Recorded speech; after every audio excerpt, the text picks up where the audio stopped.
존재의 존중 2. 저는 인식된 실제에 순응합니다.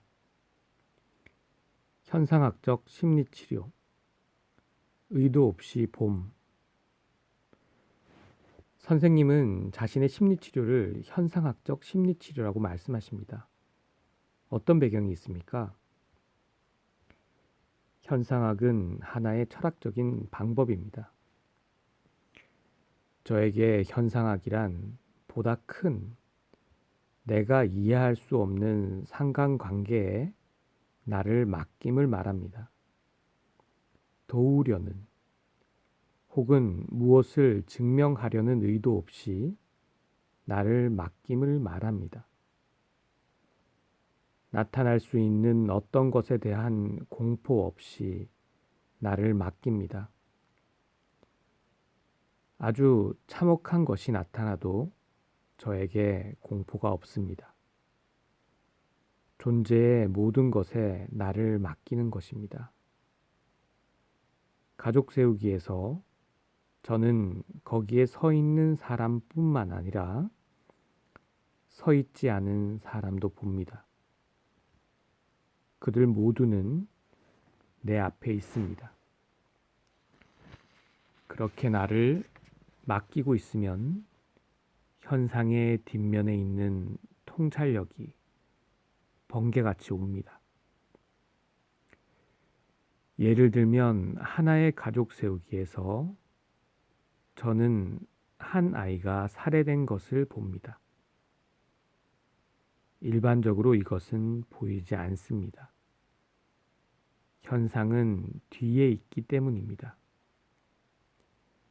이 가족 구성원의 행동에 결정적인 역할을 하는 것은 압축되어 있으면 이 본질적인 것은 보이지 않습니다.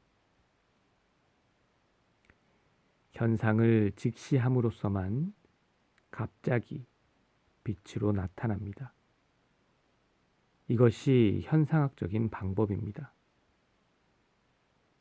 어떤 학파에 속하지도 않고 어떤 학파의 기초가 될 수도 없습니다. 다른 사람에게서 이것을 받을 수는 없습니다. 현상을 직시하고 목적과 공포 없이 나를 맡길 때만 내면이 정화되어서 배울 수 있는 것입니다. 순간의 번뜩임은 누구나 경험합니다. 어떤 틀이 없으면 직시할 수 없지 않습니까? 그렇습니다. 한계가 있습니다. 예를 들면 저는 가족에게서 양심과 죄와 관련된 현상들을 보고 이 현상에 집중합니다. 모든 것을 볼 수는 없습니다. 틀이 필요합니다.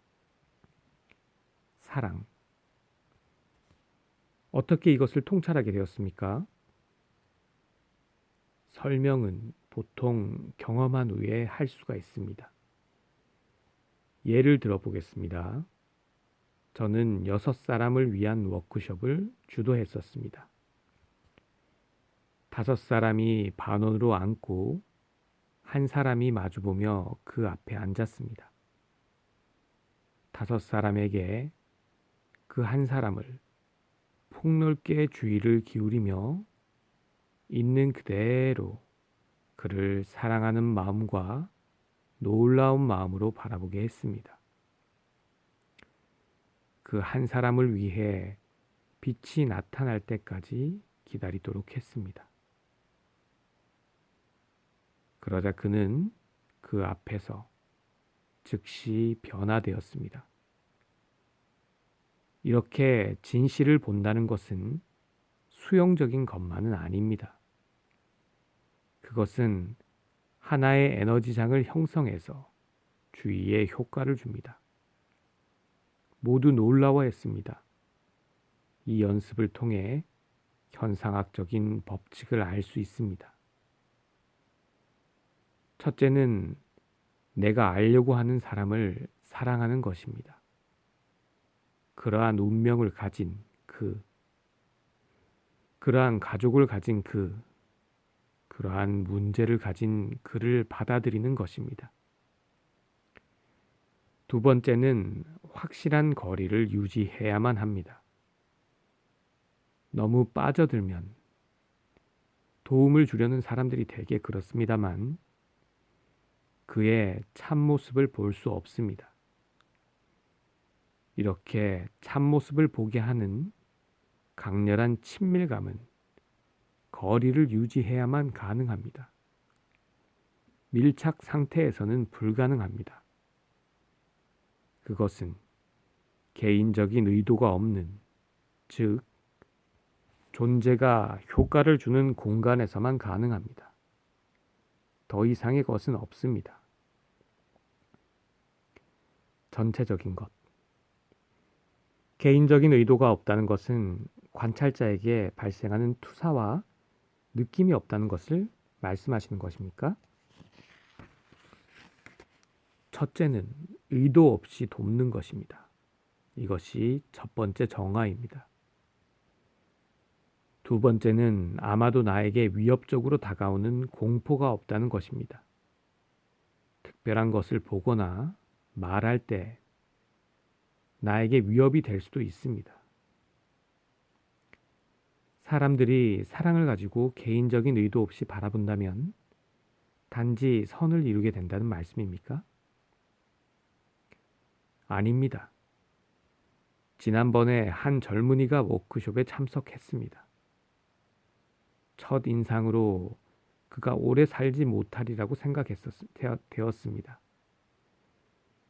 그는 한 방향을 보고 있었는데요. 그때 저에게 분명하게 온 것은 그가 죽음을 바라보고 있다는 것이었습니다. 그때 그에게 그것을 보고 말하게 하였습니다. 저에게 조금 시간을 주시오. 이렇게 하여 그는 심연의 에너지와 연결되었습니다.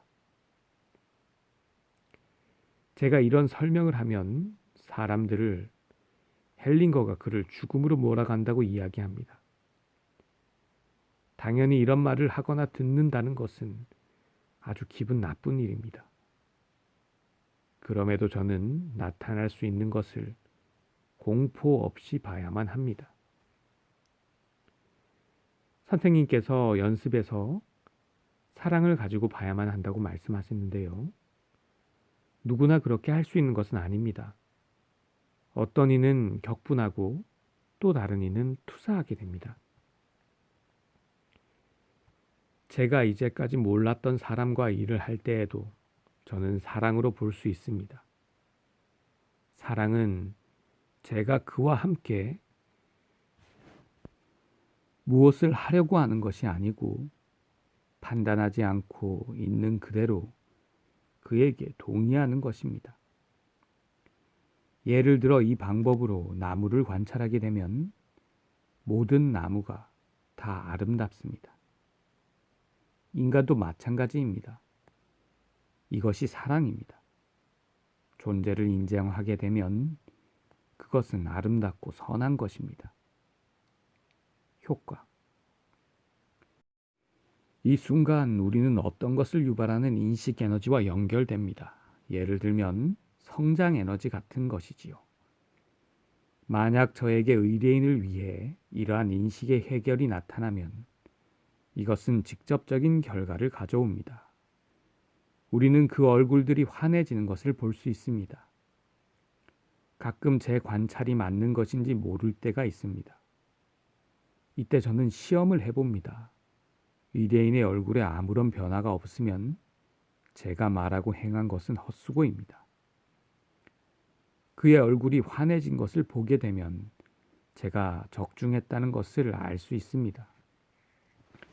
내면의 변화가 시작된 것입니다. 저는 그에게 좋은 것을 유발하는 에너지와 하나가 되었습니다. 그리하여 그는 에너지와 연결되었으며 저는 더는 아무것도 할 필요가 없습니다. 상반된 현상. 마술처럼 들리는데요. 야콥 슈타이너가 쓴 책을 조금 읽겠습니다.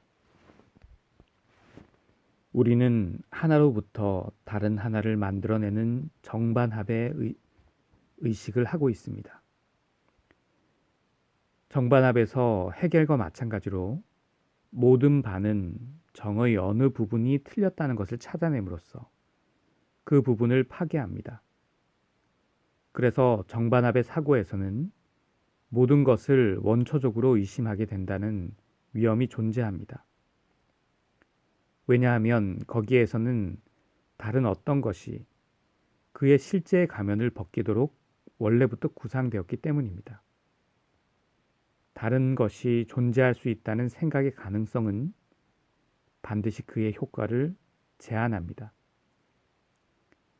제가 사랑을 증오의 반대로 이해하여 세상에 사랑과 증오가 공존한다고 하면 사랑과 증오는 상대적이기에 어느 하나를 잘 보기 위해서는 그것을 다른 것과 대비시켜야 합니다.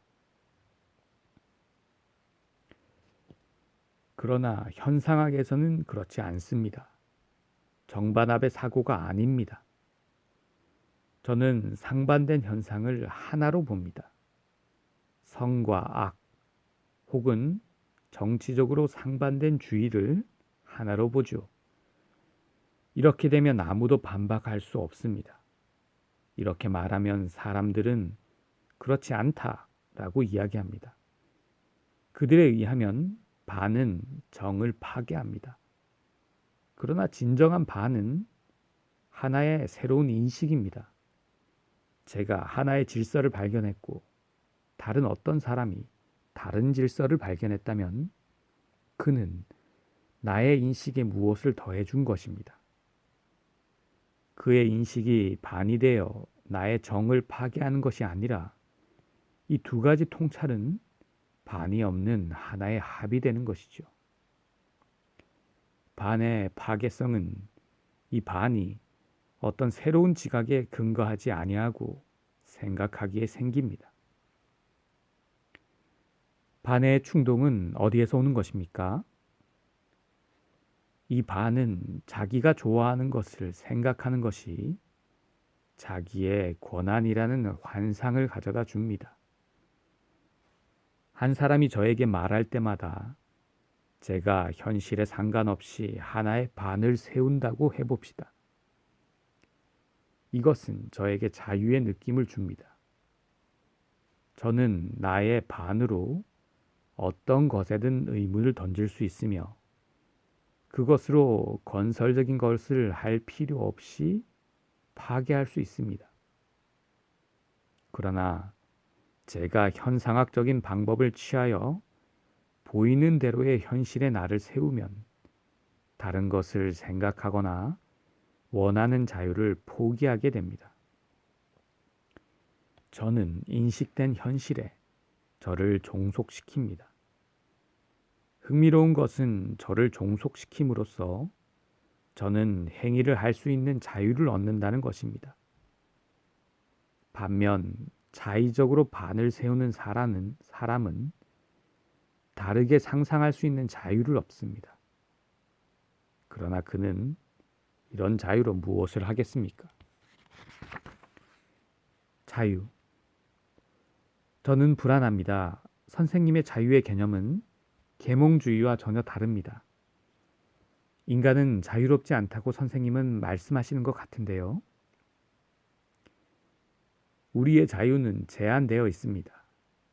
저에게 선택할 수 있는 수많은 방법이 있습니다만 그 길들이 인도하는 곳은 이미 주어져 있습니다. 저는 기본 질서에 반한 행동을 할 수 있습니다만 그 결과에 대한 권한은 없습니다. 그 결과는 주어진 것입니다. 제가 말하는 자유는 자기 행동의 결과를 피할 수 없다는 것을 인정하는 것입니다. 이 순간 저는 행동할 수 있는 능력이 생깁니다. 저는 많은 것을 상상할 수 있습니다. 그러나 제가 상상만 하고 있다면 저에게 행동할 힘이 남겠습니까? 이에 반해 제가 현상학적인 방법을 취하게 되면 문제가 무엇인가를 보게 되어 저는 행동할 힘과 여유를 갖게 됩니다. 이 여유 안에서 저는 자유를 느낍니다. 이와 관련해서 널리 유포된 사고가 있습니다. 즉, 틀린 것을 위해 오랫동안 고통을 받았으면 그것은 틀릴 수 없다는 것입니다. 사람들은 자기가 틀렸다고 인정하기보다 변명하려고 합니다. 우리는 이런 생각에서 이제 이별해야 합니다. 인간적인 것. 선생님은 카톨릭식이며 치료에 성격을 전용한다는 비판이 있습니다. 선생님은 카톨릭 선교단에 속하셨는데요. 무엇 때문에 그곳을 탈퇴하셨나요? 저는 교회에서 컸습니다. 그것은 자연스러운 성장이었습니다. 아무도 비난하지 않았습니다. 저는 그곳을 지나왔습니다. 믿음도 마찬가지입니다. 그것을 통해서 저는 성장했으며 저의 과거에 속한 일입니다. 여러 면에서 저에게 좋게 작용합니다만 이제 저는 거기에 속해 있지 않습니다. 성직자들과 우정어린 관계를 맺고 있으며 저는 그들이 하는 일을 존중합니다. 갑자기 모든 교회가 없어진다면 우리에게 엄청난 손실입니다. 그들은 선한 일을 하고 있습니다만 제가 할 일은 따로 있습니다. 내가 그들을 존경함으로써 그들이 잘 되기를 바랍니다. 선교단과 이별하고 심리치료를 함으로써 선생님의 가치체계가 바뀌었습니까? 그렇습니다. 심리치료에서, 특히 원초적인 심리치료에서 저는 매우 감동하였습니다. 인생이 어려운 점을 누가 이야기했을 때 가끔 치료사는 울었습니다. 아무 조건도 없이 동정심을 가지고 우는 것을 볼 때 저는 압도되었습니다. 제가 젊을 때 남아프리카의 한 대학에서 공부했습니다. 믿음이 없는 사람도 아주 선한 사람이 될 수 있다는 것을 보았습니다. 이전에는 믿음이 있어야만 선한 사람이 될 수 있다고 생각했습니다. 믿음은 곧바로 서게 하면서 사람을 도덕적으로 만듭니다. 그런데 믿음이 없이도 아주 선한 사람을 자주 보았습니다. 저는 무엇이 인간을 존경하는 것이고 인간의 존엄성인가를 경험했습니다.